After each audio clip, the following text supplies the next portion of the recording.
Regardez la différence entre des armées, c'est-à-dire l'armée qui a géré pour les intérêts du patrie, pour défendre la patrie, défendre la nation, et l'armée qui a géré pour les intérêts égoïstes, c'est-à-dire les intérêts personnels. J'ai avec moi ici des photos des deux différentes armées dont on regarde ensemble avec vous. Il y a l'armée congolaise, entre parenthèses, FARDC. Il y a l'armée burkinabèse. Donc, je vous laisse le temps de regarder dans ces différentes photos la différence qui existe entre l'armée burkinabé qui a géré pour protéger la nation et l'armée congolaise qui a géré pour les intérêts personnels. Regardez par vous-même, vous allez comprendre. Et c'est cette même armée congolaise que nous donnons confiance pour libérer notre pays. Donc, regardez et donnez vos avis en commentaire. Regardez, vous allez voir la différence. Là, c'est l'armée congolaise, l'armée congolaise, l'armée congolaise. Ici, on a l'armée burkinabèse, donc des militaires burkinabés. Regardez. Regardez les militaires burkinabés. Maintenant, la question que moi je me pose, est-ce que les politiciens congolais et l'armée congolaise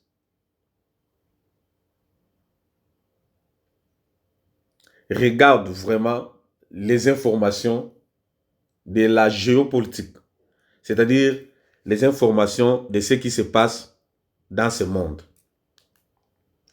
Donc, j'aimerais bien savoir si vraiment, nous d'abord, peuple congolais, notre armée et nos gouvernants regardent vraiment ce qui se passe dans ce monde, c'est-à-dire ce qu'on appelle la géopolitique.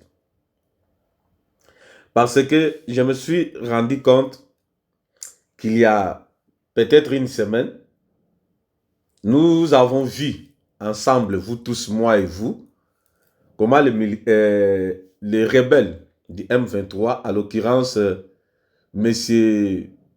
Willy Ngoma, signaient le contrat avec des diplomates français, c'est-à-dire les agents de renseignement français qui travaillent au Rwanda, qui sont partis signer les accords que nous ignorons, sauf que eux, avec les rebelles, c'est de quoi il s'agissait. Donc, c'est-à-dire la France et les rebelles qui tuent, qui pillent notre peuple, qui tuent notre population, qui pillent nos ressources, sont en train de signer des contrats à Mondovision avec la France. Et malheureusement, nous avons vu 2 jours ou 3 jours après ces signatures de contrats entre les rebelles et la France, notre président de la République, M. Félix-Antoine Tshisekedi Tshilombo, avec toutes nos éloges, comme il le souhaite, comme il le veut, il a reçu l'ambassadeur congolais, l'ambassadeur français plutôt, au Congo. C'est-à-dire, après avoir vu de vous et moi les contrats qui ont été signés par les rebelles et le gouvernement français, notre président a fièrement reçu l'ambassadeur français au Congo. Je me demande si réellement nous comprenons ce que nous faisons. Donc, je voulais ici dire, moi, personnellement, je n'ai pas de problème avec le président de la République, M. Félix Tshisekedi Tshilombo, parce qu'il est le président de tous les Congolais. Je suis Congolais, j'ai le droit de dire si quelque chose ne va pas pour notre pays. Mais je n'ai pas de problème avec lui. Mais nous avons des problèmes, nous tous États congolais, de défendre notre pays. Donc voilà pourquoi je me permets ici de rappeler peut-être à l'armée congolaise et aussi à notre gouvernement, si peut-être ils ne regardent pas les informations de la géopolitique, nous autres on regarde. Ici, je voulais dire à l'armée congolaise qu'il y a peut-être quelques mois, on a vu ce qui s'est passé en Syrie. En Syrie, les rebelles soutenus par les États-Unis, la France, venaient pour destituer les institutions, c'est-à-dire déchoir le président syrien, je pense El-Bashir. Donc, quand les rebelles venaient, ces rebelles qui ont été soutenus par la France, les États-Unis et en général l'Occident, ces mêmes Occident, c'est-à-dire les Français, les Américains, les Allemands, et tous, étaient toujours aussi avec le gouvernement de Hassan el-Bashir, c'est-à-dire le gouvernement syrien. L'armée syrienne est restée fidèle à el-Bashir, c'est-à-dire au président syrien. Mais nous avons vu tous la fin. La fin, c'est que les rebelles ont pris la tête du pays, ils ont tué les militaires syriens et le président syrien, il a fui lui en exil. Il est maintenant en Russie, il vit tranquillement. Mais les militaires ont perdu la vie en Syrie. Donc, ces mêmes rebelles placés en Syrie par l'Occident sont aujourd'hui au pouvoir. Ils coopèrent calmement avec l'Occident qui coopérait aussi avec les présidents déçus, c'est-à-dire El-Bashir, si c'est El-Bashir, excusez-moi par rapport à l'appellation de son nom. Donc, ces mêmes Occident coopéra avec l'ancien régime.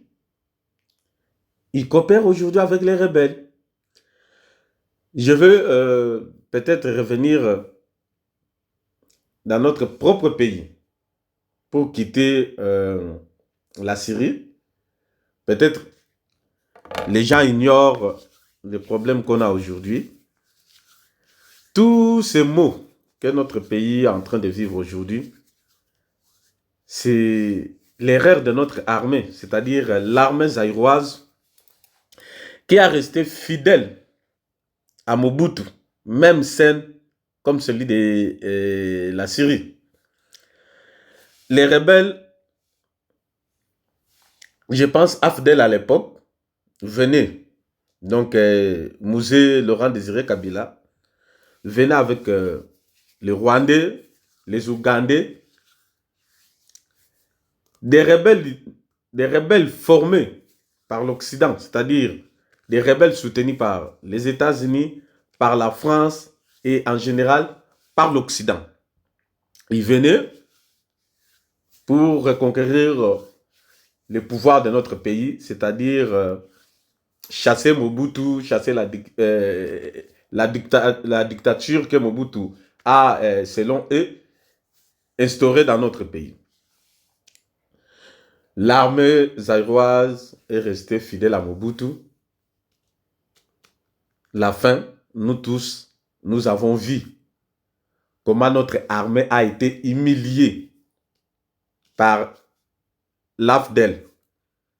Notre armée a été humiliée par l'AFDEL et par les Rwandais, Ougandais. L'armée a été catégoriquement humiliée. Et depuis lors, Mobutu a fui. Mobutu est mort au Maroc, il semble-t-il. Mais les résultats sont là. Jusqu'à aujourd'hui, nous vivons ces maux, c'est-à-dire les mal qui nous ont été causés par le refus de notre armée, de l'époque, l'armée zaïroise, de protéger les pays ou de déchoir l'ex-président Mobutu. Qu'est-ce que je voulais dire par là? L'armée a le droit de défendre la patrie. Quand la patrie est menacée, l'armée ne regarde pas les intérêts égoïstes. L'armée défend la patrie. Donc, en Syrie, les rebelles avançaient. L'armée syrienne n'a pas empêché l'avancement des rebelles. Il n'a pas pensé à déchoir eux-mêmes le président El Abachir. Nous avons vu les résultats. Au Congo, dans notre pays, les Zaïre à l'époque, l'armée n'a pas pensé à stopper l'avancée de l'AFDEL. Il n'a pas pensé à déchoir le président Mobutu. Nous avons vu et nous vivons aujourd'hui les mal de ce que notre armée a fait. Mais aujourd'hui, nous sommes devant un dilemme. Nous sommes devant la même chose. Nous voyons que le rebelle soutenu par la France, par les États-Unis, par l'Occident en général, ils avancent. Ce même Occident vient toujours négocier avec notre président, notre gouvernement. C'est-à-dire, je dirais à Lingala, Puku Yandaku. L'Occident est comme Puku Yandaku. Azo liayo, azo fulayo. Cette même France plutôt, cette même Occident, envoie les rebelles, renforce les rebelles, soutient les rebelles. Mais il vient toujours flatter notre gouvernement pour les en faire dormir, afin que les rebelles avancent. Notre armée est là, en train de regarder. Si vous ne voulez pas que nous restons esclaves à vie, réveillez-vous l'armée congolaise, soit neutralisez les rebelles, soit faites des choix, M. Félix Tshisekedi. Je me pose une question souvent. Comment se fait-il les rebelles, Nanga et consorts, organisent une conférence de presse, ils annoncent les liens de la conférence publiquement à Mondovision, mais l'armée congolaise n'arrive pas à bombarder au moment précis ces conférences de presse pour neutraliser la tête du rebelle. C'est-à-dire qu'il y a quelque chose qui cloche. Parce que les rebelles sont dans notre pays. Ils occupent notre pays illégalement. Ils annoncent qu'ils vont tenir une conférence de presse dans tel ou tel endroit. Et ils annoncent l'heure exacte de la conférence. Mais si réellement notre armée est là pour protéger notre pays, ces gens qui occupent notre pays illégalement, ils sont en réunion ou bien en conférence dans un lieu exact et précis. Pourquoi pas les bombarder? C'est-à-dire, il y a des arrangements, soit notre gouvernement est complice, soit notre armée est complice, mais par la complicité de notre armée ou la complicité du gouvernement, nous resterons esclaves. C'est ce que nous ne voulons pas. Soit M. le Président Félix Tshisekedi autorise, donne les moyens à notre armée de défendre, donc de chasser ces soi-disant Congolais qui ne le sont pas. Parce que je ne crois pas que le Congolais peut souhaiter voir le sang de leurs frères couler, peut souhaiter la mort de leurs frères. Donc, là, je dirais, soit les présidents changent la donne. Ils donnent des moyens nécessaires à notre armée pour déloger ces rebelles à Bukavu, à Goma, à Bunagana et les mettre hors d'état de nuire. Soit notre armée doit obligatoirement déchoir le président, c'est-à-dire chasser le président au pouvoir pour qu'il laisse le pays, et notre armée doit prendre ses responsabilités, il dirige le pays, il chasse les rebelles pour que la paix revienne au Congo. Merci.